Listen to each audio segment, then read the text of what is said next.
If you're a software engineer who's tired of the daily grind, feeling stuck working for someone else's dream instead of building your own, then you're exactly who this video is for. But before we dive in, why should you listen to me? I'm Bago, and I secured my first six-figure software engineering job while I was still in my junior year of university. After climbing the corporate ladder at various Fortune 500 companies, I made the bold decision to actually quit. Today, I run a seven-figure B2B consulting firm that I built from complete scratch. And trust me when I tell you, the freedom and success I've gained far surpass anything the corporate world ever offered to me. In this video, I'm going to walk you through the exact steps you need to take to transition from being just another developer to becoming a successful business owner. I'll break down how to choose the right business model as a software engineer, how to land your first few high-paying clients, and last but not least, how to actually scale your business to a point where you can work on your own terms. Meaning you can work from anywhere in the world, all the while living a life you never thought possible. And the best part, I've packed this video with actionable advice. You can jump straight to the sections that matter most to you and your current situation. The timestamps are both in the description as well as on the video itself. As always, thank you for watching and I hope you enjoyed this one. Welcome everybody, welcome to the ultimate guide to starting a software business as a software engineer. First off, what we'll be covering in today's video is the four following things. So the prerequisites that you as a software engineer need before you start a business, because truth be told, there are certain prerequisites that you have to meet before you decide to go down the actual path of becoming a business owner yourself. Then we'll be talking about how to choose a business model and what business model you should choose based on your own strengths and weaknesses. And then we'll dive into how to get your first 10 to 20 high-paying clients. And afterwards, we'll dive into continuous improvement.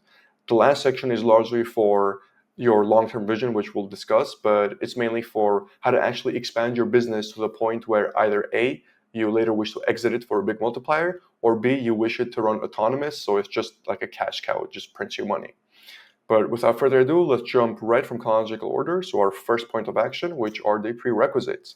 Now, I urge you all, everybody here, to pay careful attention to the prerequisite section, especially because there's going to be a lot of stuff we're going to be discussing that not many people have really thought of before.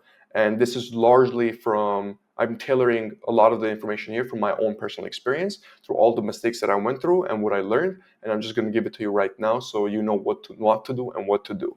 And with that, actually, for each section, we'll have an action item block at the very end of the section. I can show you right now, but these are all action items that you'll be able to actually take a look at and do once we cover the entire section. But right off the bat, let's just start with self-assessment. So let's imagine that you're building a house, and with pretty much any construction that you're going to do, right, before you set the actual foundation, you need to ensure that the ground is stable so your building doesn't collapse. You need to make sure that all your materials are ready and the blueprints are in place. Just as you wouldn't start this construction process without these essentials, you can't build a successful business without meeting the necessary prerequisites first.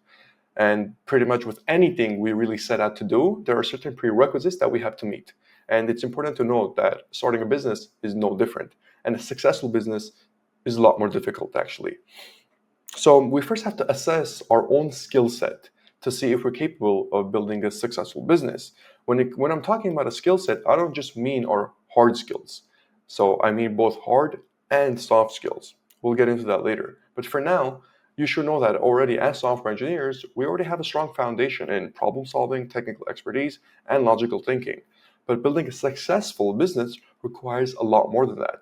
And it requires a lot more than just your hard skills. It requires a completely new set of tools you might not be familiar with yet. So before we lay the first brick of our entrepreneurial venture, we first want to ensure that we have equipped ourselves with the right knowledge and mindset to support the weight of what we're about to build. If we rush things, if we don't build a proper foundation, then a couple months down the line, a couple of weeks down the line, our business can just completely crumble and we'll just look like a fool and we'll blame everybody but ourselves. And we'll just question, what did we do wrong? What happened here? And I'm speaking from experience here. A couple of the ventures that I first went through, it is extremely important that we set the foundations correctly. So by recognizing this fact and addressing these prerequisites, we essentially set up ourselves for a smoother construction process, and we avoid the big mistakes and actually build something that can stand up to the test of time. And we talked briefly about the mindset to support the weight of what we're about to build, and I want to expand on that a bit. You see, as a software engineer, before we get into entrepreneurship, before we become a business owner, there's a very big mindset shift we have to gap. There's a very big bridge that we have to cross, in a sense. And to actually succeed as a business owner, to actually succeed as an entrepreneur, we must adopt a completely different mindset than that of a developer. So you currently, as a software engineer, you must adopt a completely different mindset than that of a developer. And if you're asking, well, what's the mindset of a developer? Well, as a developer, right, your primary focus is solving very specific technical problems. You constantly ask how to make something work, whether it's writing code or debugging, but you never really question the why. And your work is largely project-based with very clear instructions and deadlines, right? And your success is measured by how efficiently you complete these tasks and contribute to the larger project as a whole. However, as a business owner, it's completely different. Instead of the how, you have to focus on the why, right? So you need to understand the purpose behind the problems that you solve. As a dev, you don't necessarily question the purpose. You just do what you're told, right? You're given a problem and you're told to find a solution, but you don't necessarily care why the problem happened in the first place. You know the problem's there and I need to solve it. As a business owner, that's reversed. You need to understand the purpose behind the problems that you solve. And your role changes from an executor of tasks to more so a creator of tasks now. And another thing that I want to talk about is in terms of the mindset, many people don't talk about this, but it's important to note that entrepreneurship is inherently risky. It comes with more risk. That's the meaning of entrepreneurship. More risk, greater reward. So you'll definitely need to step into certain uncertainty, you'll need to make calculated decisions, and you'll need to grow comfortable with the unknown. You'll need to be comfortable in the uncomfortable. And this shift in mindset is extremely important. That's why it's a prerequisite. You need to focus less on solving technical issues and more on understanding why these issues actually exist in the first place. So why did this problem occur? Before you get to the solution, you need to first understand the problem. And only when you truly grasp the why can you build something meaningful and sustainable, right? So with this, we discussed sort of self-assessment, understanding our soft skills and hard skills, and then we discussed the mindset shift that you need. And now the third prerequisite that I want to discuss is the financial cushion. So there's an interesting story I want to talk about here, and that actually resonated with me quite a bit. And this is the story of Hernan Cortez. Now, I don't know if many of you know him or not, but he was the person actually in charge of conquering the Aztec Empire. And in 1519, when he arrived in a new world, he gave out the order to burn all their ships. So keep in mind, this is 1519, right? They just discovered a new continent. They arrived with their ships at this new continent, took them months to make this journey, and the captain says, who orders his own men to burn all their ships. And this is largely where the term, as they say, burn your bridges, right? You can think of it that way. This is literally the perfect depiction of that. They come to a completely new land. They've never been there. It's completely unfamiliar. And they decide to, okay, we're here to conquer. And to make sure we need to do it, we need to make sure we don't have a plan B. So what they do is they completely abandon their plan B. So of them retreating on their ships, they burn their ships. And despite being vastly outnumbered, Cortez and his forces actually captured the Aztec capital in 1521, 2 years later. And this is extremely not only inspirational, but it also gives you kind of a secret of human potential that we'll talk about shortly. But whenever we're starting any business venture or just any big venture really in our lives, we often think that we need a financial cushion, at least a few months of living costs before starting a business, because it feels safer, right? It gives us a fallback if things go wrong or in case things go wrong. And while this might sound smart before you get started, it could actually be holding back your true potential. Let me explain. You see, throughout my journey, I've seen mainly two types of successful people, or I should say hyper successful people. Some who carefully manage every single risk, I call them proactive people, and some who just dive in headfirst without any safety nets. I call those people reactive people. And I want to make a note here, neither approach is better. So they both have their pros and cons. I've seen both of them, both are extremely successful, both can be not successful, right? But nevertheless, one isn't necessarily better than the other. And in hindsight, the best way forward, in my opinion, is actually finding a balance that works for you. And me personally, I'm more so lenient towards the reactive route as that's what works best for me. But I know other people who slightly lean towards the proactive route, but they still have a good balance of both. But you first actually need to understand where you fall. So if I were to let me draw a line here. And if we call this side of things, the left side the proactive and then the right side reactive, all of us watching this video are going to be somewhere in here, right? Somewhere on this line. So I'm more so over here. I'm more so on this side. So if I draw the middle over here, you need to find out where you are on this line right here. Are you maybe more so a proactive person or hyper proactive person? Are you maybe a hyper reactive person? Are you maybe smack dead in the middle? You need to understand where you are, because if you don't know where you are, then you've probably never been in a situation where failure isn't really an option. And if you've never been in a situation where failure isn't an option, then you don't know your full potential, because that's the only case where you truly push to the brink that your inner potential can actually come out. And on the opposite end, if you always act without thinking things through and you just rush things, you don't pay any attention, it's time to actually add some strategy and see the difference that it might make. So whether you're here or here, there can be a lot of things that you need to be doing differently, but you wouldn't know that until you take a look at yourself and understand where you fall on this line. And once you finally understand where it is that you fall on that line, what you need to do is what I call the 3-6-9 year outlook. So while pushing yourself is important, having a long-term vision is equally crucial, because the ultimate goal of your business isn't necessarily to make more money. Sure, that's one of the things that you get, but it's actually to gain freedom. And in my case, before I started my business, I had my own 3-6-9 year outlook, right? So personally speaking, in my first 3 years, I wanted to reach a specific income goal, right? And I wanted to pay off any debts that I had. And this stage for me was more so, about building a stable foundation for my future, stabilizing my finances, and preparing for bigger opportunities.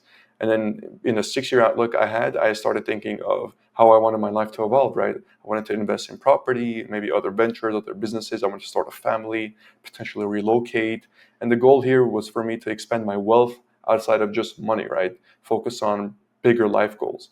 And finally, year 9, it was more so about long-term sustainability. So I wanted to potentially maybe exit my business, maybe have an exit plan for the business, make multiples, like millions, right? Like 9 figures, 8 figures, whatever the case, and maybe move on to something else or just call it quits there. But what's so interesting about a 3-6-9 year outlook, as we'll get into later, it's that you'll almost always beat these year outlooks by an insane margin. So I reached my 6-year outlook before my 3-year mark, right? So where I thought I was going to be at the 6-year mark, I got it before my 3-year mark. And so now completely my new 3-6-9 year outlook is changed, because every year it literally changes. Every year I surprise myself and I have to set new kind of vision, right? I need to set up a new long-term vision. And this is going to be the same exact case for you, because we always tend to think of, if our potential is, let's say, here, right? We always tend to think of ourselves around here. And whenever we set a goal, we tend to set the goal somewhere in this range, either slightly above or slightly below. But our actual potential is always way higher than that, right? And the main reason why our potential is actually that much higher is because of our unique advantages. So every single one of you watching this video has a unique advantage, right? And once you've defined your vision, you've assessed your strengths and weaknesses, and you've understood yourself, the next step is to identify your unique advantages. And there are 3 main factors that will give you an edge in achieving your goals. And those 3 key factors are your location, your network, and your experience. Location, I mean physical location. So where are you located? Does your city offer any strategic advantages to top talent, funding, or networking events? So are you in like a tech hub like San Francisco or New York? And you need to consider both the opportunities and the challenges. Maybe your city is a tech hub, but you have high living costs. And you need to evaluate how your location actually impacts your progress. Is it better for it, or is it going to hurt you in the long run, right? You then have to take a look at your network. Who do you know that can help you? Look at your family, friends, coworkers, and acquaintances.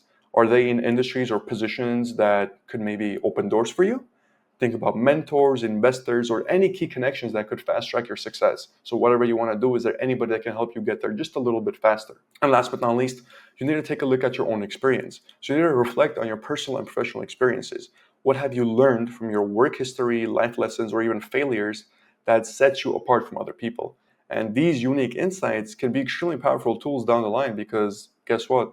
They are what will set you apart from other people, right? And if you recognize and leverage these unique advantages, you can position yourself ahead of the competition and move more quickly towards your long-term vision. So if we were to discuss action items, this is what you'll be doing right now. So I urge you, first and foremost, do a self-assessment, right? You need to assess your strengths and weaknesses. So I'm speaking both technical and non-technical, right? So don't just look at your programming languages or the tech stack that you know or how good you are at web development or whatever the case, right? Don't just look at your software engineering skills or more so technical skills. Look at your soft skills as well. List what you can do to improve them as well. So let's say you're extremely good at your technical, but then your non-technical is lacking. List what you can do to sort of improve your non-technical. And then you need to focus on the tasks that provide the highest leverage. So I call these the 10x tasks to maximize the impact of your time spent. So if I were to give you an example, right, let's say for my communication skills, I'm good at clearly explaining technical concepts to non-technical team members, and I can effectively communicate ideas in meetings. As for where I can improve, I struggle with public speaking and often find it challenging to articulate my thoughts in high pressure situations. So I now know, okay, I'm good at this thing right here. I'm bad at this thing, so I need to do a 10x task to improve this thing right here, right? I struggle with public speaking. And I go through the list pretty much of every single one of my technical and non-technical skills that I'll be needing. So my negotiation, leadership, sales and marketing experience, and so on and so forth. You get the point. And after I do a self-assessment of that, I'll then move on to my mindset shift. So what you need to do is you need to shift your mindset.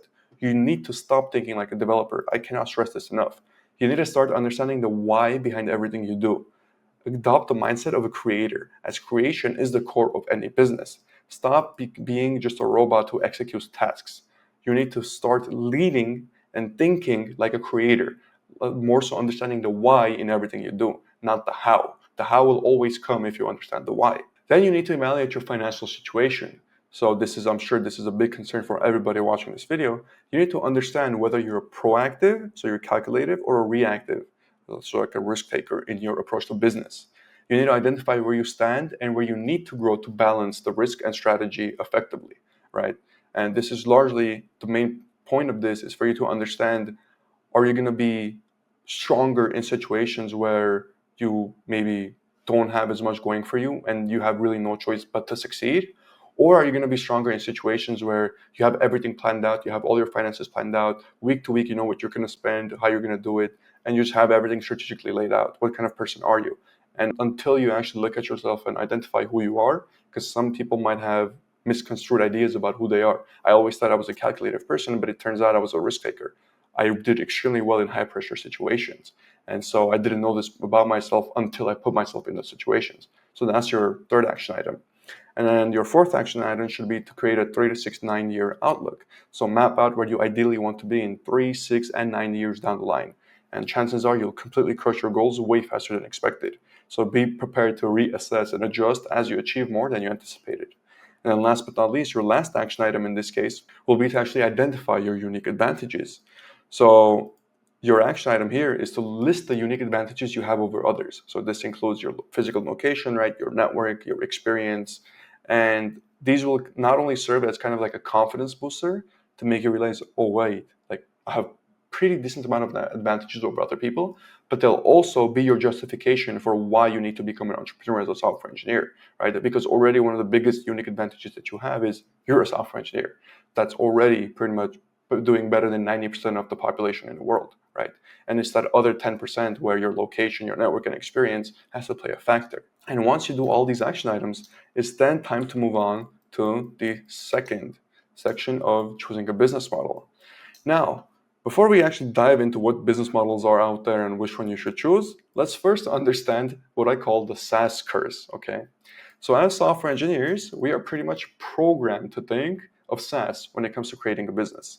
And why shouldn't we, right? We see startups being valued at billions of dollars. We hear about massive exits. We look up to figures like Elon Musk and Jeff Bezos and Mark Zuckerberg. And that's why it's no wonder that there are legit millions of software engineers trying to build the next Facebook or Google, right? And I refer to this as the SaaS curse. And unfortunately, it is a legitimate curse plaguing software engineers.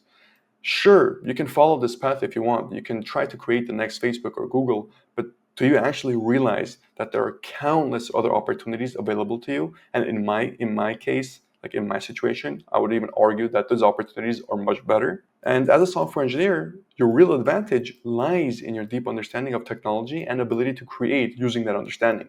So you can always quickly adapt to new advancements and leverage code to solve technical and non-technical problems. And if we decide to just step outside of the SaaS bubble that we place ourselves in, we'll see that there are many other solutions we can build, solutions that don't have to follow the traditional SaaS model. And the possibilities are pretty much endless if you're willing to think creatively and break out of the mindset that SaaS is the only way to succeed.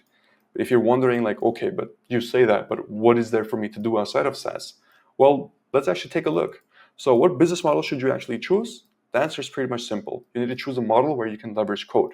And there's two main paths that you can follow when it comes to businesses as a software engineer. You either got to go the product-based model, right? So you're going to create and sell software products directly to customers. So this would include a SaaS, this would include a subscription-based tool or software that's licensed to other businesses or developers. Or B, you would do a service-based model. So you can use your own coding skills to provide a service, such as maybe automating processes, consulting, or building custom solutions for clients. And your software supports the service, but the revenue comes from delivering that service. I created a software completely from scratch, pretty much just utilizing Python that helps analyze data. So we input data into it and it helps analyze it. And I spent about a month and a half on creating this software. And while I can technically have this as a SaaS, I decided to use this on a service-based model. So I have this on a back end to help me with my actual service that I'm providing. And it just supports the service. It's not the literal service, it just supports it, and the revenue comes from me delivering that service. I'll talk about that later. But in this case, if you're deciding to choose, okay, do I go with a product-based model or a service-based model, you need to identify your actual strengths, weaknesses, and unique advantages, because that's what's going to guide your decision. So if you remember, I said only move here if you did the action steps for the first section. This is what I meant. Your self-assessment, your strengths, weaknesses, and unique advantages should guide your decision here. So you need to choose the model that gives you the most leverage based on your long-term vision. So you just remember that product-based models, they have a higher ceiling for growth, but they are more challenging to get off the ground. So I would only recommend you guys to go to the product-based model if you have somebody in your network or experience that will give you that leverage over other people. If you don't have anybody in your network or experience to actually help support that, I would not start off from a product-based model. In my opinion, in my personal opinion, I believe it is not only a little bit difficult to get started, but the opportunity cost of not doing a service-based model when you don't have the proper backing that you need for a product-based model is just going to hurt you in the long term. And with a service-based model, sure, your ceiling might be a bit lower, but at least they're easier and faster to start. So they allow you to generate revenue a lot more quickly, within days, if not weeks, right? And essentially, you need to choose a path that best fits your skills, vision, and risk tolerance. So as I mentioned before, if you take a look at your location, network, and experience, and you have an extremely overwhelming advantage, this isn't going to be many of you, to do a product-based model, product-based business, you can do so. But for many of you, myself included, when I started off, I did a service-based model. So you can utilize code to actually create a software that supports the service, but the revenue comes from delivering that service. There is a little caveat here in that many of you could possibly, instead of literally just doing consulting, you could build custom software solutions for other people. So you can kind of be a quote unquote staffing company in a sense, where you have your own developers and you create custom software for other companies. In that sense, you're not technically a SaaS, but you create multiple SaaSes for other people, right? So technically you're still a service-based model. And it doesn't really matter which one you choose, whatever one you choose, you're gonna have to do market demand for, right? And the important thing here is that once you've actually chosen your business model and the one that ideally provides you the most leverage, so the one that ideally fits the best with your network, location, and experience, then the next crucial step is to understand the market demand for your solution. So no matter how skilled or innovative you are, your business can only succeed if there is sufficient demand for what you're offering. If you're offering something but nobody wants it, then you're not going to get any money and it's just going to fail. So you have to make sure that whatever it is you're offering, people actually want it. And pretty much the best way of finding this out is doing market research. So market research is essential to determining whether your solution effectively addresses the pain points of your target audience. And if you'll notice, I highlighted pain points here because, once again, this isn't talked about often, But this is the most important part when it comes to doing market research. Any solution that you'll be creating, right, any problem you're trying to solve, it needs to be one that's causing pain to your customer or the person you're trying to solve it for. So if we take a look at what are the biggest pains in the world right now, right, outside of, let's say, physical pain, right, you'll see beauty companies doing extremely well because a lot of it has to do with insecurities, male and female insecurities. So both boys and girls that have certain insecurities, and it's a really big pain point for them, hence why these companies offer solutions for these pain points. Since we're software engineers, we're not going to be directly be able to spot the pain points like that as easily as that. But if we just spend a little bit more time and utilize our creative thinking skills, we'll start to understand the pain points in certain businesses. I'll bring a couple examples later down the line, but just understand that you need to understand what the pain points are for the customer that you're going to serve, whether be it you're doing a service-based business or a product-based business. And you can do this a lot of ways. When I personally started out, I analyzed the current trends in the market. I decided to look at my competition to see what they were doing. And I just looked at the market saturation as well to identify any potential opportunities that people weren't taking advantage of. So in my case, when I started off, when I created this essentially AI data analytics company, nobody at the time in my area had that. There was just pretty much normal data analytics people that they would hire, or usually from the big four, right? Deloitte and PwC and things like that. But there was no small business that was doing this. So I'm like, okay, I found the gap, and that was the opportunity they got into. And for product-based businesses, you should focus more so on the scalability and the long-term relevance of your product. So if you're doing market research and you're trying to look at competition or you're trying to understand the pain points of the customers, the companies that you need to take a look at are those who have been in it for a long term, right? They're in it for at least 5 to 10 years, and they've scaled to quite a large degree. For service-based models, it's more so understanding where you can find the underserved areas, right? So the goal is to specialize your skills in the place where you can have the most significant impact. Because the place where you can have the most significant impact means the place where you will generate the most value, which means by law, you will get the most in return for as well, right? So for product-based and service-based, it's kind of different focuses that you're going to take a look at when it comes to analyzing current trends, understanding competition, as well as addressing the market saturation, right? And last but not least, it's also important to consider how your offer actually fits into the larger ecosystem of things and whether there's a sustainable need for it. So sustainable is a key word here because if, let's say, when COVID took place, right, and people were selling masks and hand sanitizer, that wasn't necessarily a sustainable need. That only lasted for 1 or 2 years, right? But then now things are back to normal. So those companies that made a killing off of those selling those, now they're probably not doing too hot because there wasn't a sustainable need for it, right? So all the research you do here will validate your business idea. It will ensure that you're creating a solution that meets real market demand, and it's also setting the stage for long-term success. And once you actually have your business model, you looked at your market demand as well. So you took a look at your competition, you identify the pain points. Now what you need to do is you need to create an MVP, so a minimum viable product. The main reason here is because before you go and just fully invest your time, energy, and money into building your solution, you need to first test it. You need to first make sure that whatever it is you're building, people actually want it. As much market research as you do, as many surveys as people fill out, as many questions as you ask, you're never going to get the true answer to your question until you test it right then and there, until you test the solution that you create, right? And that's where an MVP comes in. So an MVP is essentially a streamlined version of your product or service that includes only the essential features needed to test your concept with real users. So I want to highlight this. Only the essential features, right? You don't need to add in anything extra, and just your core essential feature, that's all that needs to be in an MVP. The main goal of the MVP is to quickly assess market interest and gather feedback before committing to a full-scale launch. So by developing an MVP, you essentially avoid spending excessive resources on features or services that people might not resonate with. Instead, you focus on solving the singular core problem effectively.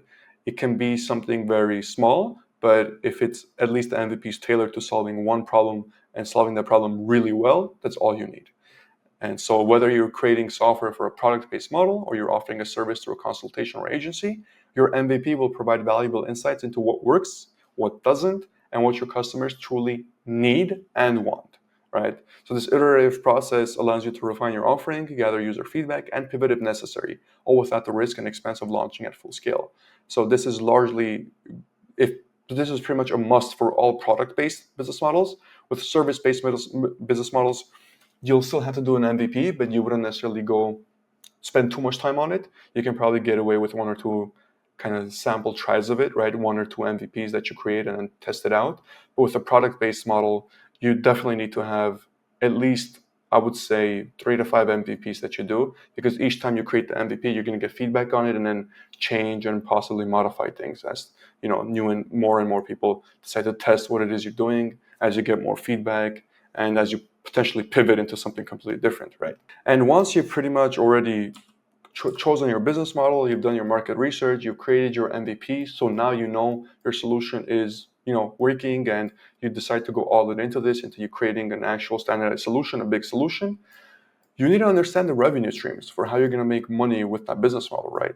So once you have the business model and an MVP, or at least a clear idea of what you'll be offering if you're a service-based business, your next crucial step is to understand your revenue streams. So establishing how your product or service will generate income is key to ensuring the sustainability and profitability of your business.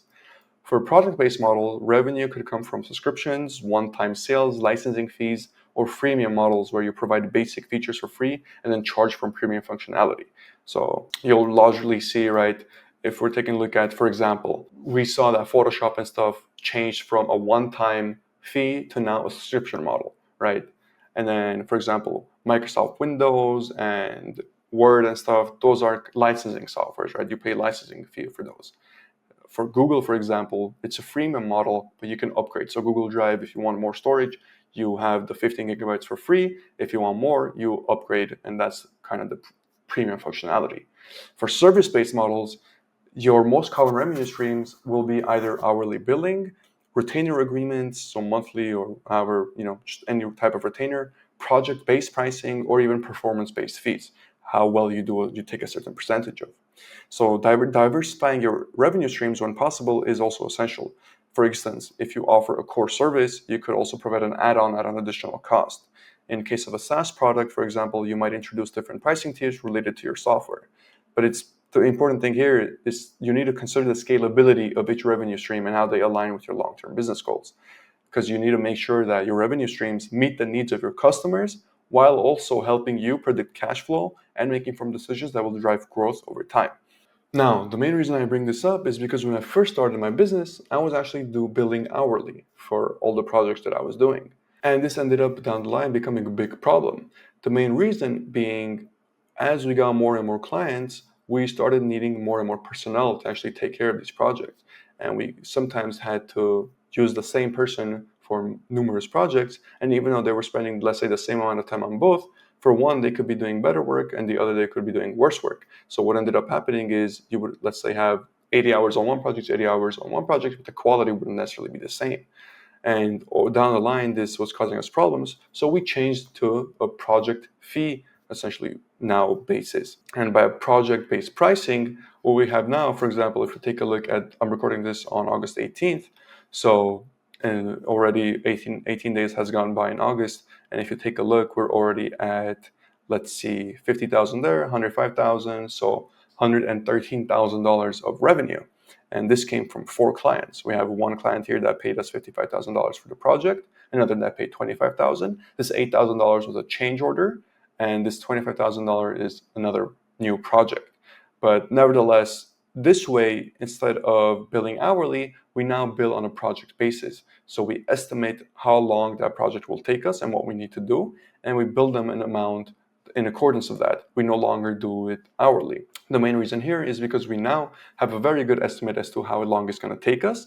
We have a standardized system that we always use, and we make sure that before we onboard the client, we know that it's going to take us this amount of time. We take a look at their internal systems, we take a look at the data beforehand. So before we even onboard them, we know how long it's going to take us to help them. And hence why before we even start working with them, we know which pricing tier they'll fall into. Hence why you see the price discrepancies here. We have a couple models that we have, a couple tiering models that we have that people can actually go into, and based on their needs, how long the project will be, the price increases. But in this case, we also have what are called change orders. So in case we do a project and let's say they didn't like something or they need something else changed, maybe they forgot to include something in the initial SOW, so the statement of work, we have an offer of essentially a change order where they pay a smaller amount of money to just have one thing either changed or added, one small thing either changed or added. But in this case, when you take a look at this, right, so you'll see $113,000 in about 18 days, but this isn't all profit, right? This is revenue. And I have to take out my costs, my expenses, right? I have to pay the team. So at the end of the day, while this might look like six figures, my profit is not six figures in half of the month, right? So that's why it's important for you to understand the revenue streams and how you'll be potentially making money in a business. And I always talk about revenue, but what's really important are your profits. How much are you actually taking home? How much are you putting in your pocket that you can use later, right? And last but not least, let's take a look at our action items. So when it comes to actually choosing a business model, well, the first thing you need to do is you need to choose between a product-based or a service-based business model. And the thing that's really going to help you do that is your self-assessment. So your strengths, weaknesses, and your unique advantages, which is your location, your network, and your experiences. Combining all of those will allow you to actually form the decision of, okay, do I want to do a product-based or a service-based? I mentioned before, I would recommend for 90% of you to do a service-based model. It's easier to start, faster to get running, and you can instantly get money straight up front. Sure, the ceiling is low, but it's a lot easier. And that's the main thing here. For a product-based business, it's actually a lot harder. You're going to need a lot of capital up front. But as I mentioned, if you're part of the 10% who has that overwhelming unique advantage, either through a network, when you know somebody who can help you, or through your experience, maybe you've worked for a startup before, or even, let's say, through your location, you're located at, let's say, a tech hub or something like that, you can definitely do the product-based route as well. So I don't want to discourage you from anything. It's just for many of you, I believe a service-based model would just be a lot more beneficial. And for those of you who are able to do a product-based, hats off to you. Then once you do choose your business model, either a product-based or service-based business model, you need to analyze the market. So you need to research your market to understand your competitors, overall trends that you're seeing, and most importantly, you need to identify the primary pain point your business will solve. So this is extremely important, the pain point over here. I talked about how when it came to beauty, right, people were insecure about maybe their looks or whatever the case it is. So it's really easy to look at the pain point in the beauty niche. But as software engineers, whenever we're creating solutions to problems, it might not be too evident as to what the pain point really is. So it's really important for us to double down and really find that pain point so we can use it to create our own solution. And once we hone down on that pain point and we have a business model, whether we're going to do a product or a service, we then need to create an MVP, a minimum viable product. So once we create the minimum viable product, we need to ensure that it only focuses on the core problem, nothing more, nothing less. So it doesn't matter if you're offering a product or a service, you still need some sort of an MVP. And you need to keep it so focused on solving that one specific problem effectively and efficiently without adding any unnecessary features that's just going to confuse the client, right? And once you actually have these set up, once you have your business model and you created the MVP and you sort of know the pain point of your targets, your pain point of your target customer, you then need to start looking into acquiring your first 10 to 20 clients. So this is probably the most important section of the video here. So I urge you to pay careful attention here. But without further ado, let's just get right into it. So getting your first 10 to 20 clients. Right off the bat, what I recommend is you need to leverage your network. Okay, the best way to get your first few clients is to utilize your network. And there's really the big three, as I call it, in your network. So you have your inner circle, right? So these are your close friends, family, and trusted colleagues. So what you need to do is reach out to these people. These are the people you know well and can easily approach for support or feedback or any referrals. And while they might not always be directly in your target industry, they might not be your target customer, they can probably most likely connect you with somebody who is, right? And when you're talking to your inner circle, do not be afraid to ask for big favors, okay? These are the people who are closest to you. Take advantage of that. Take note of who helps you, and sure, you can pay it back to them tenfold later on. But for these people, really go out of your way to ask for help or ask them to do something for you. This is your inner circle, right?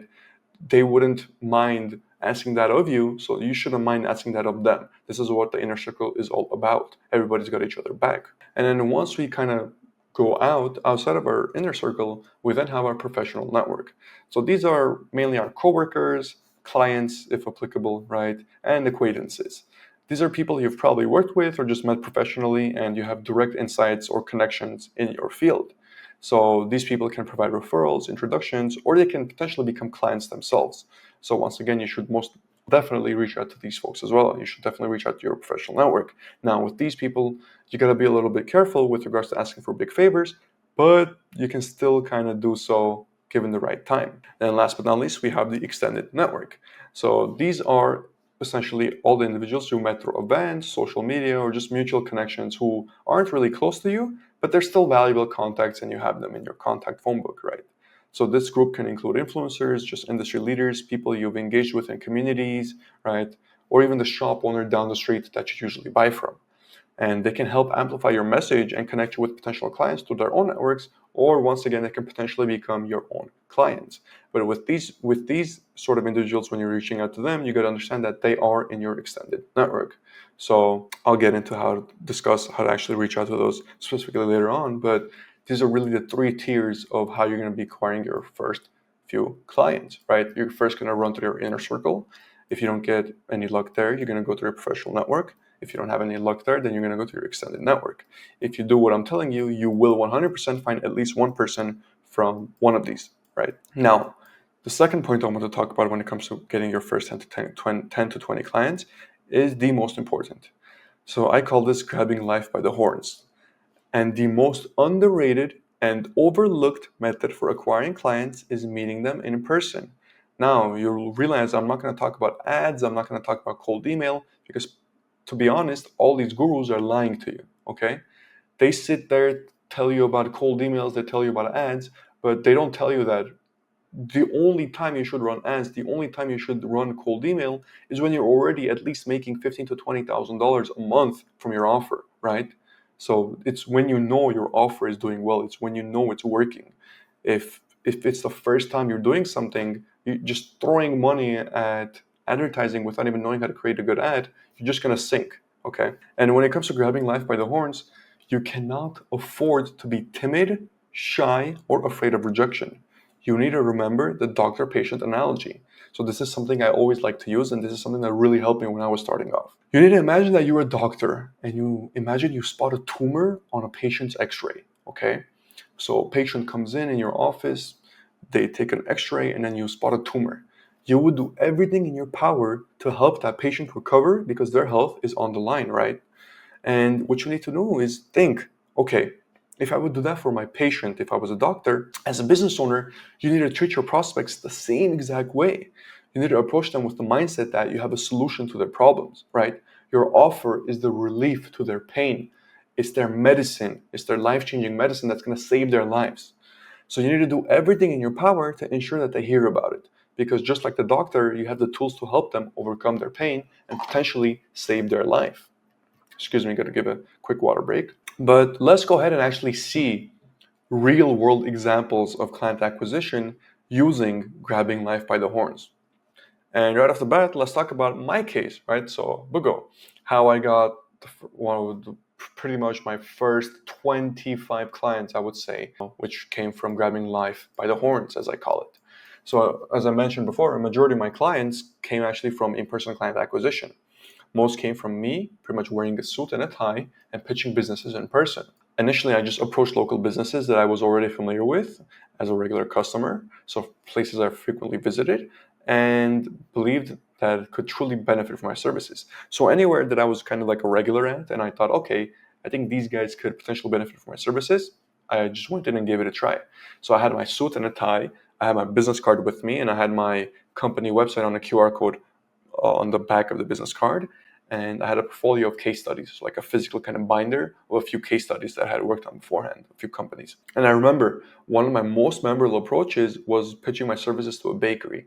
And if you're wondering, a bakery, that was exactly my thought too, because I never thought that a bakery would utilize my services. I was always going for, since we were doing B2B, I was always going for a lot bigger companies, more so retail stores, clinics, healthcare facilities, right? Home health, hospices, and things like that.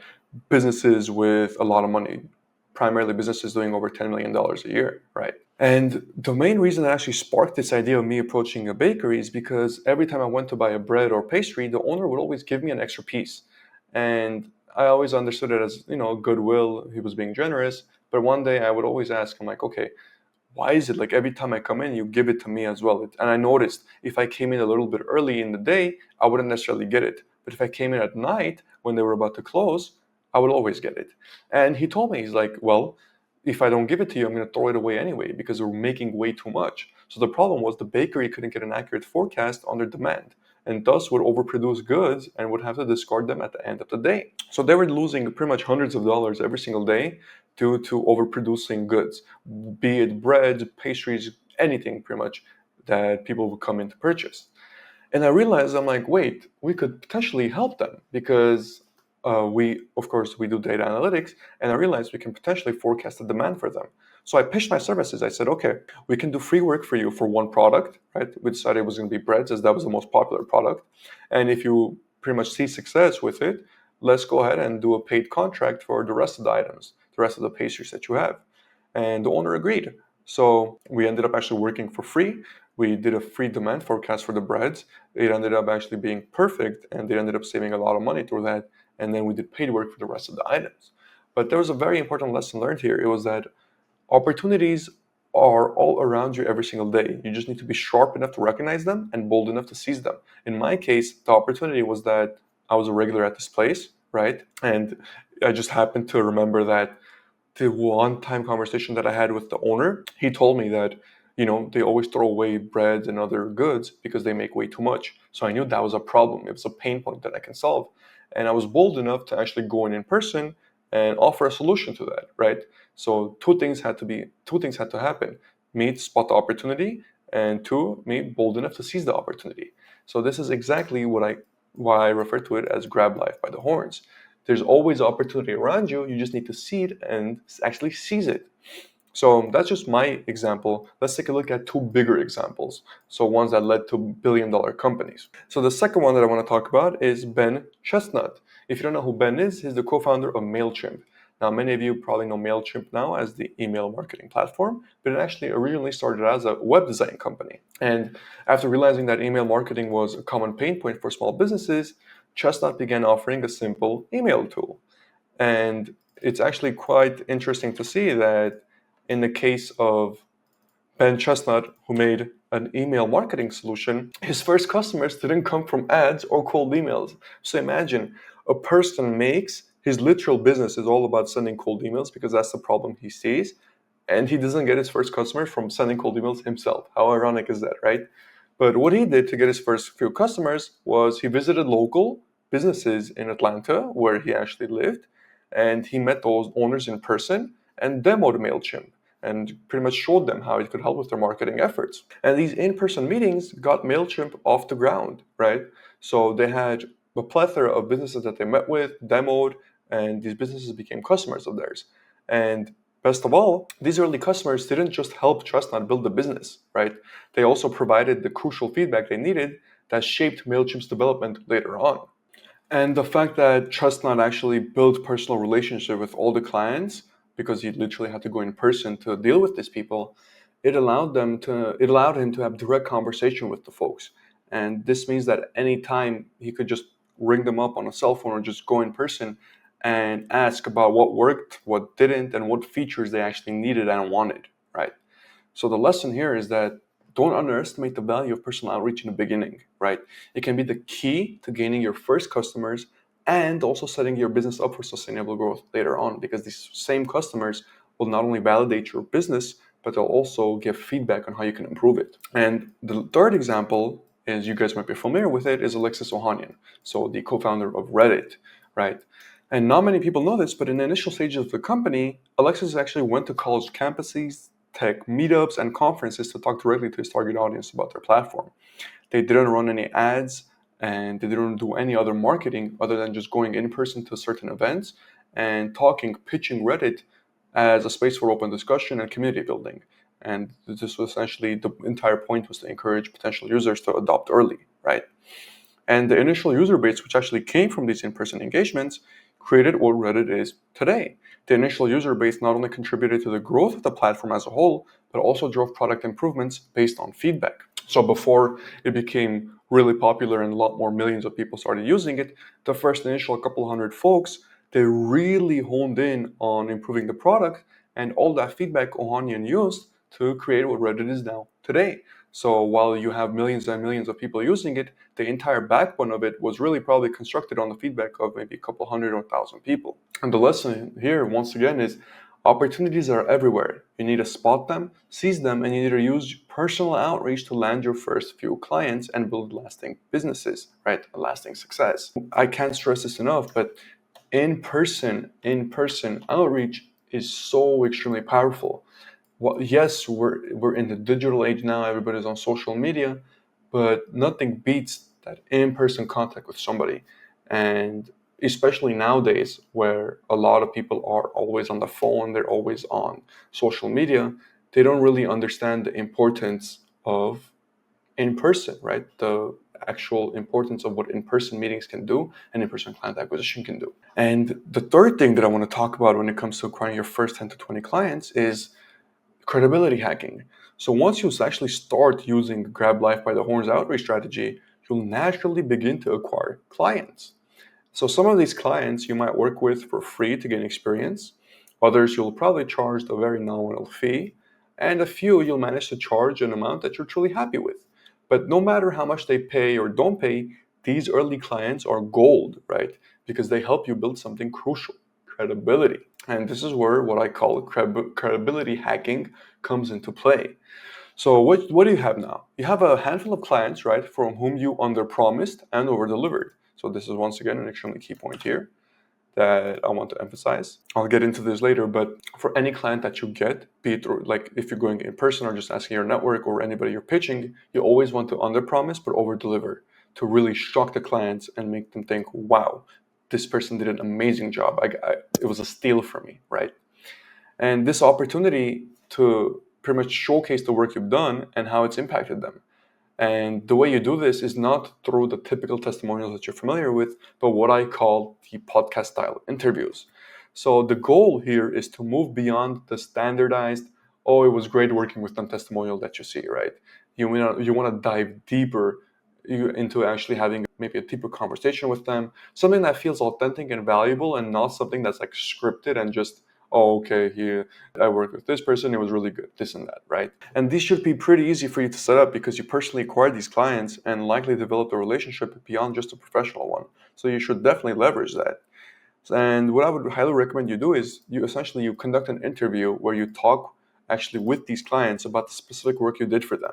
You ask them how they felt before working with you, what challenges they were facing, and how your work helped solve these problems, right? And you just want to let the client pretty much tell their story. And you respond in kind. You discuss the results you were able to deliver and how it positively impacted their business. The key here is to make the conversation feel natural and engaging, not scripted. And this creates a compelling narrative that potential clients can relate to and trust. And the real key here is that this doesn't only give you social proof, it also positions you as an expert who cares about solving your client's problems. If you're spending that much time, let's say an hour, hour and a half on interviewing a client for a testimonial, that just goes to show that, hey, this person cares this much about their client, especially if you know them on a first-time basis, if you know some of their hobbies because you've been talking about them, but outside of a personal relationship, if you know that much about your clients, then everybody can see that connection. They'll be like, wow, at least it's like these guys are friends, have been friends for like 5 or 10 years. And I want to emphasize this again. These interviews are more than just testimonials. They become trust-building content that showcases your ability to deliver real results. So if I were to explain what regular business does, right? They acquire a client, they get a basic review, they make the review public, and they hope more customers come in from that review, right? And oftentimes if they get a bad review, they're going to lose a customer from that. So whereas what you should be doing is you acquire your client, you under promise, but you over deliver, and then you do a podcast style testimonial. And what this allows you to do is what I call free value hacking, and also leads you to get new clients. But free value hacking is essentially when you now have your podcast style interviews, right? Your podcast style testimonials. Each, I would say, about an hour long. If you can get it longer, that's perfect. But I would say an hour is the sweet spot. And you've captured a lot more than just feedback, right? Like the entire hour isn't about just the testimonial itself. And these interviews are packed with valuable insights into the unique and common challenges that these businesses specifically faced and how you help them solve, right? And how you help them solve this problem. And this content is actually valuable not for the reason you might think. It doesn't only hold immense value because it's a testimonial that showcases how good your services are, but it also highlights not only your success, but it offers actionable information that other business owners in the same industry can benefit from. For example, if let's say I interviewed the owner of that bakery, right? And then another bakery happened to see that interview. And maybe they're like, oh, wait, I am also producing way too much bread. How can I actually help solve this problem? Because no bakery owner is going to ever think of hiring like a data analyst to do that, right? Just no bakery is going to think of that. Baker's probably going to try to eyeball it or hypothetically, test it themselves, or maybe they'll just consider, okay, it's fine if I'm losing $50 or $100 on that a day, right? But if it's somebody who sees that on an interview, the baker might be like, oh, I didn't know I can think of it do that. Like, I didn't know I can do it that way, right? Because it's so out of kind of scope for them in a sense that they'll be able to get free value from it. And this is where the free value hacking comes in, right? The entire point here is to repurpose your testimonials, these podcast style testimonials, into educational content that provides free value to potential clients, right? And these are what are known as lead magnets. So we'll get into this potentially in a future video. But these lead magnets is essentially free pieces of content that you have that you use to get more and more clients.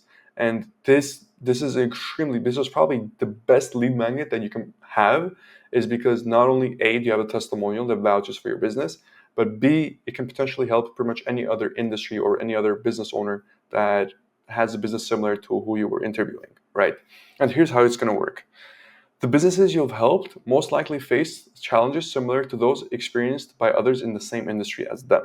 Okay, so whether it's improving efficiency, boosting sales, or enhancing customer retention, this is specifically what we were doing. So this is my example, right? So in our case, whether we were improving efficiency, boosting sales, or enhancing customer retention, our conversations were always full of valuable lessons that could help other businesses improve their own operations, right? And by repackaging these lessons into digestible content, whether you want to do it through blog posts, short videos, or infographics, you position yourself as a knowledgeable expert who understands the specific pain points of that industry.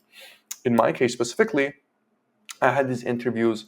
Actually, I didn't publish them anywhere, but I had these interviews and I also created actual PDF files, so case study breakdowns of these. And what I would do is whenever I would pitch other people in person, I would hand over the PDF document and I would have the file I would share with them either through an email or something like a Google Drive link where they could watch the interview and see what it is that we're talking about. And a lot of the times, even if we didn't end up working with the person, they took so much value from that interview that applied it to their own business. And a couple months down the line, they asked us, oh, hey, we actually looked at the interview, we implemented it, and we're now up this much money, or we had this success. And we're really happy to see that because down the line, these people can always become our clients. So offering this free actionable content not only attracts potential clients, but also builds trust and showcases our ability to deliver results. And last but not least, when it comes to acquiring clients, if you've actually followed the steps so far, you've already likely secured at least one paying client, right? And you need to actually now leverage that relationship by asking for a referral. And to incentivize them to actually give you that referral, you can offer them something of equal value. So you can offer like a discount, you can do a gift card, or you can have, as an example, a free month of your service, right? And this simple request can open doors to new clients within that network, and it can help your business grow through word of mouth alone. To this day, with my business, it's grown completely through word of mouth and in-person client acquisition. I have done ads, I've done cold email, but that was only after I had a certain offer I was testing. And actually, I didn't get too many clients from cold emails or ads because I was always testing something new, right? I didn't want to go through the hassle and I had the money to spend, so I wanted to test that with the money that I had. But nevertheless, 99% of my clients have come through in-person and word of mouth. And that's actually the highest paying clients as well, interestingly enough. And beyond the referrals, what you need to do is you need to consider forming strategic partnerships with other B2B businesses that you've helped. So for instance, if you've, let's say, developed custom software that automates invoicing, right? You could partner up with a bookkeeping or an accounting firm, and by bundling your automation software with their own services, they add more value for their clients, and you gain new customers and a percentage of the revenue, right?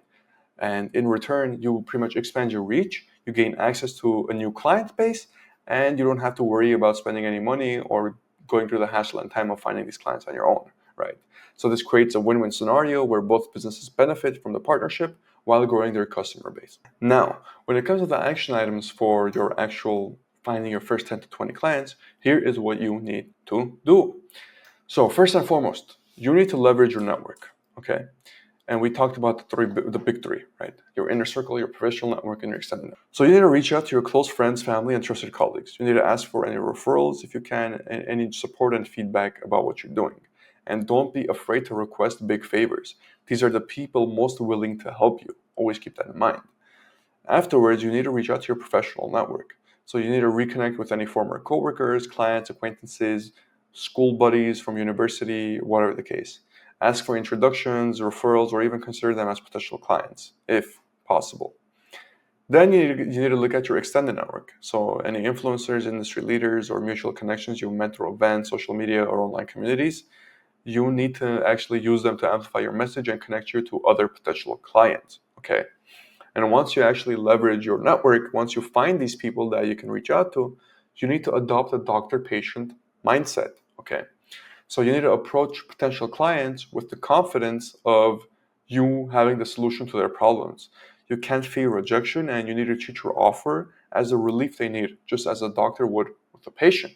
So always keep that in mind. And with anybody that you're meeting, I would highly recommend prioritizing face-to-face meetings over virtual ones, because face-to-face meetings build stronger relationships and also shows them your energy and expertise while demonstrating how your solution can help solve their problems.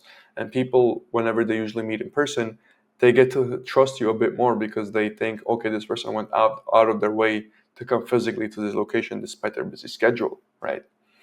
And once you've actually met your clients in person and you've already landed a few clients and you've done work with them, you need to do what I call the credibility hacking, okay? You need to leverage your early clients by conducting podcast style interviews. You need to dive into the specific challenges they faced, how you helped them, and the results you delivered.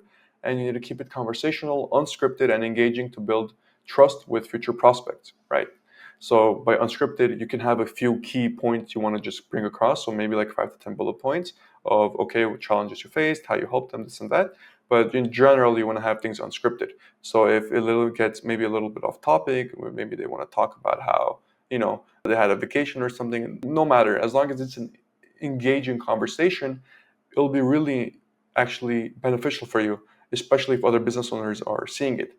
Because whenever a business owner sees a completely scripted testimonial where you're asking questions and you're getting the perfect results back, it's a bit iffy, and they realize, okay, there's something suspicious about this. And once you have your credibility hack, right, you need to repurpose content with free value hacking.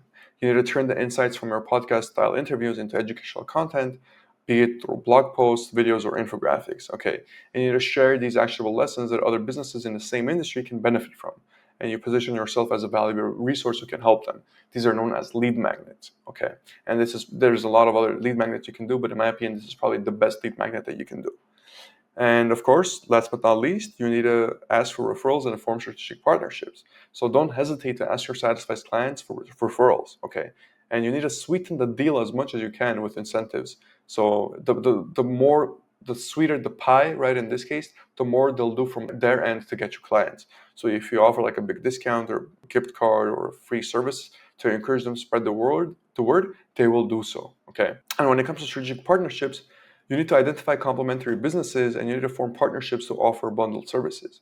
For example, if you develop custom software, partner with an accounting firm, right, or marketing firm to expand your reach. And you can share revenue and client access. This is a bit of situational, but in this case, if it's such a situation where you can benefit from that, definitely look into that, as it can once again just completely help how you get clients and just reduce the workload on your end. Okay.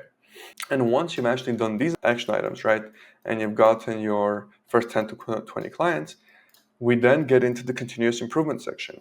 Now, I mentioned in the beginning, right, how when we get our first 10 to 20 clients, we want to position our business for either A, being autonomous, where it's just like a printing money for us, or B, where we can potentially exit it, okay? So it doesn't matter which one you really want, it's going to be the same exact process. You need to go through continuous improvement. And if you remember back when we first talked about the first section, we talked about building our house. Okay, so let's talk about, well, now we've actually finished building our house. So let's imagine that you finished building your house and you moved in, but over time you begin to notice that some areas could be better. Maybe a draft comes in through a window, or the layout doesn't flow as well as you'd hoped initially, right? Something's off. So to keep your home comfortable, you rely on the feedback from everybody else living in the house. If someone mentions that the kitchen feels too cramped or the lighting is insufficient, you make changes based on their input, okay? And this process of gathering feedback and making adjustments is essential for maintaining and improving the space over time. And the same exact concept applies to your business. And that's where customer feedback loops comes into play. Because right off the bat, just like how you built your first house, if you're going to build a business, it's probably not going to be perfect the first time around. There's going to be changes you're going to want to make. There's going to be improvements you're going to need to make. So your customers are kind of like the people living in your house. They experience your business from the inside and notice things you might not. So by regularly collecting their feedback through either surveys or just interviews, one-on-one calls with them, you gain insights into what's working well and what needs improvement. But it's not just about listening. It's also about creating a loop where feedback is actively turned into action. Okay. When customers tell you something isn't meeting their needs, you take that information, make changes, and then check back in to see if those changes solve the issue. This is extremely important. And this continuous loop actually helps ensure your business remains aligned with what your customers truly want. And if you integrate this into your business strategy, you're not only going to make improvements, but you're going to build trust and show your customers that you actually care about them, which in hindsight, they're going to spend a lot more money down the line. So just like keeping your house in top shape, regular attention to customer feedback ensures your business remains strong, relevant, and able to adapt to changes needing over time. Now, with that, once we've actually gathered feedback and implemented necessary changes, our next step is refining how we operate day to day. So process optimization focuses largely on streamlining our internal workflows to enhance efficiency and reduce waste. So whether it's automating any repetitive tasks we might do, or improving communication between any teams that we might have, or refining our product development cycle, process optimization ensures that our business runs like a well-oiled machine, right? And this stage is really all about making sure every component of your business is working in sync. By constantly reviewing and fine-tuning your operations, you minimize inefficiencies and free up resources that can be better spent on innovation and growth. And continuous process improvements also help you adapt quickly to new challenges, making your business more resilient over time. Now, this you might not have to worry about initially, but as you get your first few clients, especially as you maybe start running out of time yourself and you need to hire more and more people, you need to make sure that you optimize your processes. You want to make sure that you reduce churn and just reduce any waste, and you want to increase the operational efficiency from the get-go. This is something you should have in mind from the very beginning. Don't leave this for later. Now, as you improve your process and respond to customer feedback, it's essential that you also focus on skill enhancement, both not only for yourself, but also for your team. Because the business landscape is constantly evolving, okay? And you need to stay ahead because, as you know, if you don't stay ahead and you just stagnate, your competition will eat you up, they'll beat you. So you need to constantly update your skill set and expand and learn more things. And you need to do this for yourself and your team.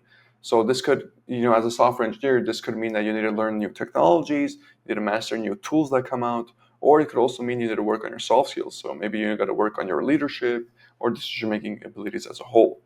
And for your team, it could just mean, providing them opportunities for professional development, maybe some training, certifications, or just mentorship. Okay. But by investing in skill enhancement, you ensure that everybody in your business is equipped to handle any new challenges that come your way. You're not going to get caught up by any surprises. And it just not only improves the quality of your work, which, down the line will get you more money, but it also boosts team morale and engagement, which just leads to better performance across the board. So there's really no lose here. It's just all wins. So you got to keep your skills sharp and evolving with the times, because it's crucial in maintaining competitive edge and ensuring the longevity and growth of your business. And actually, since we're on the topic of that, one of the most crucial factors for long-term success in business is the ability to adapt. So as you gather feedback, optimize your processes, and enhance your skills, you must also be ready to pivot and evolve based on external factors. So this could be any market shifts, new technologies that come out, or changes in customer needs. Okay, and adaptation is about staying flexible and responsive to the ever-changing environment in which your business operates. This means being proactive, right? So we talked about the proactive and reactive. In this case, this means being proactive when you see trends emerging and being agile enough to actually adjust your strategies when unexpected challenges arise. So whether it's modifying your product to better meet market demand, changing your market approach to align with shifting consumer behavior, or exploring new revenue streams, you need to make sure that your business stays relevant and it's actually still resilient to changing times. And businesses that embrace adaptation, they're not only able to survive long enough, but they're also able to thrive in it. So they make a lot more money year over year. And this just ensures that you're not caught off guard, and 5 years down the line, 6 years down the line, you don't go bankrupt. And to kind of hone everything together and connect everything, you need to make all your decisions based on data. So all your decisions need to be data-driven decisions, because making decisions based on instinct alone can be extremely risky. And you need to make sure that your choices are guided by solid data and metrics. And me running a data analytics firm, I can tell you that so many businesses overlook this aspect. Be it your customer behavior, market trends, sales performance, or operational efficiency, you need to use actual raw data to inform you of your next steps, okay? Instead of guessing what your customer wants or how your product is performing, you need to rely on hard evidence to guide your business strategies. So not only does this approach minimize uncertainty, but it also allows you to make confident decisions that can help you later on make a lot more money. And by consistently leveraging data, you identify patterns, predict future trends, and you measure the success of your efforts with precise precision. And this once again not only helps improve performance, but it increases the likelihood of achieving sustainable growth. And data-driven decisions ensures that every move you make is calculated and aligned with your business goals, keeping you on the right track for continuous improvement. So if I were to discuss the action items for this one, there's really a couple things that you need to do. When it comes to customer feedback loops, you need to regularly gather feedback from your customers, be it through surveys, reviews, direct communications. It could be email, text, one-on-one calls, whatever. And you need to analyze this feedback to identify key areas of improvement. If you realize a few customers are complaining about a specific thing, then you should probably most likely try to improve that specific thing. Okay. And you need to actually implement changes based on feedback. You're not just going to let it enter through one ear and out the other. You need to actually implement changes based on the feedback and follow up with the customers to ensure that their needs have been met. But with regards to process optimization, you need to review and evaluate internal processes for efficiency. And I recommend doing this on a monthly basis. You need to identify and eliminate any bottlenecks that you see, or any repetitive tasks that can be automated or streamlined should be done so as soon as possible. And continuously adjusting your workflows to ensure smooth operations and improve productivity is the key to staying ahead of your competition and always being successful. In my case, we have an audit every single month of taking a look at our processes and making sure that everything is as good as possible. If we see something that's lacking, we immediately try to eliminate that bottleneck and address it as soon as possible. Next up comes to skills enhancement. So you need to identify areas where you and your team lack, and you need to either go do training, you need to have team workshops, you need to bring in a mentor, maybe a consultant or somebody to help you further develop your own skills and your team skills. And you need to regularly update and expand your skill set to stay competitive in your industry. And once again, we do this once every 3 months, where we'll either do a training, a workshop, or we'll bring in a consultant to discuss a new skill, or maybe mainly related to soft skills we're worried about. Hard skills, most of them you can learn on your own, but when it comes to soft skills, it's always better to just have another human there talking about it, explaining it, and just showing it in person. Fourth, we have adaptation. So you need to stay informed about any market trends that's happening, emerging technologies, changes in customer behavior, right? Especially nowadays in this world we're living in, with the potential for World War III and all the craziness happening. You want to be just updated and understand how that's potentially going to impact your own business. So you need to regularly research your strategies, and you need to be prepared to pivot when necessary. And you need to embrace flexibility, and you need to look for opportunities to innovate when faced with challenges or disruptions. So God forbid something major happens, the black swan event, and you need to be able to prepare for that, and you need to possibly already have a plan B for that, right? And then last but not least, data-driven decisions. You need to collect and analyze key data points. So this includes your customer behavior, sales metrics, market trends, etc. And you need to use data to actually guide all of your business decisions. You need to ensure that every single step is backed by evidence. And you need to monitor the outcomes of your decisions and adjust your strategies based on the results that you get. So with that pretty much covers our action items for our last section. And just to give a quick rundown of everything, right, we talked about the prerequisites, what you need to do. So self-assess your strengths, weaknesses, your unique advantages, your network location, and your experiences. And you need to understand those to kind of choose the business model, right? And the business model that you're going to choose, either product-based or service-based. If you have the unique advantage of potentially doing a product-based, do that. But I would highly recommend most of you starting a service-based, either creating custom software for other companies or just doing a consultation type of thing as I'm doing, using the code to kind of build a software that supports the service, but the revenue comes from delivering that service. And you need to actually identify the market demand. You need to target the specific pain points of the customer to understand what it is that you'll be doing for them. And always you want to test things with an MVP, a minimum viable product. Don't go gun-ho, spending all your time and energy into creating something that you're not even sure will work. You first want to test things with just an MVP that targets the core problem, right? And of course, you want to understand the revenue streams to better understand how you're going to be making money and any pricing things that you can do to potentially just increase your upside always. Then we talked about how to get your first 10 to 20 clients. As always, leverage your network is the best way of finding the clients. And in my opinion, the best clients you'll get are also from your network, because it's most likely people that you know yourself, so you know their personality, you know what they like, what they don't like. We talked about the big three, right? The inner circle, the professional network, and the extended network. We then talked about grab life by the horns, the most important section in this entire video, grabbing life by the horn strategy of meeting your clients in person. I gave the examples of myself as well as two other individuals who use this in-person client acquisition strategy. And we briefly touched upon the doctor-patient analogy, how you need to be a doctor and your client is the patient. You always need to be caring about them.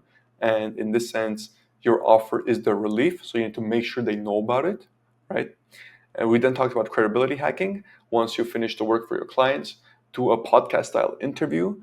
And this could be an hour long, maybe even longer. But it's not just a test, quote unquote, a regular testimonial of, oh, hey, this is the work they did for us. It was great working with them, blah, blah, blah.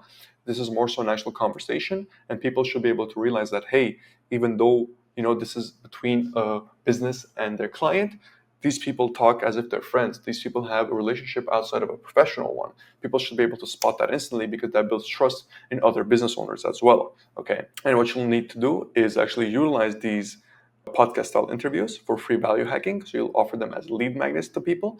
You can post them on social media, YouTube, or wherever the case, or just even have them on a one-on-one setting to showcase to people if you don't want it to make it public. But the point here is that people that maybe run the same type of business, or people that are in the same industry as the client that you helped, they'll be able to get a lot of feedback and a lot of help from watching that case study or watching that podcast style interview. Last but not least, you should ask all of your clients for referrals, and you should incentivize them.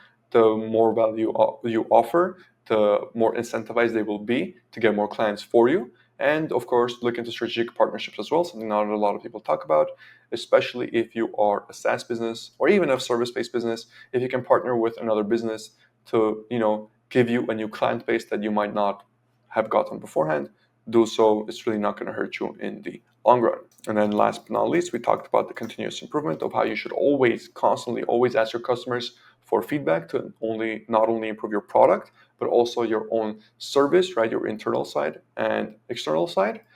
And you need to always optimize your processes, your internal processes, to make sure everything is smooth. Communication is not a problem. And as your team grows, the efficiency stays the same or even increases, and it's not a hindrance.